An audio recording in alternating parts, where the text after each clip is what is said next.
අනේ අම්මා පබං අර ඉමල් වීරයන්සේ වැටුණු තැන මට බෙට්ටක් දාන්න බැරුණානේ බං ගිහිල්ලා. ෂී බෙට්ටක් දැම්ම නම් ඔපේ මූණේ. උන්ට ගන්න ඕනේ බලු පෙටි වලින් තමයි. මෙලෝරහන්න. නේ ඇත්තටම ඔබ කොහෙද ගියේ නෑ? කාවලේ මේ ගිහිල්ලා රෑමෙන් දේල බයික් එහෙම දාලා ගෙදරින් දෙනවා. බලපන් මෙව්වා කරන පීවෙලක් තියෙනවා. බල්ලඩත් මහත් තොපි කරන බලු වෙලෙන්.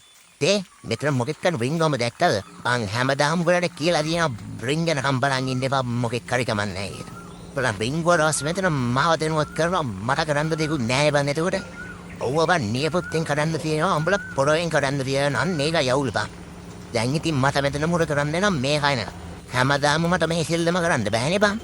මටත් ඉතින් මගේ පෞද්ගලික වැඩ තියෙන ඒව කරගන්න වෙලාවක් නැහැ මට. උඹලගේ ගෙදර රින්ගපු එකයි වත්තර කනම එකයි අල්ලන්න ගියාම මට මගේ වැඩ විශ්සෙනවා. කවුද ඒව කරන්නේ? ඒවම තනියෙන් කරගන්න බෑ. මටත් මිනිහෙක්වත් තියෙන උට මේව බාර දීලා මට ගෙදර වැඩ කරගන්න තිබ්බා. කොහෙද? ඒකත් නැහැනේ. ඒවත් නැහැ.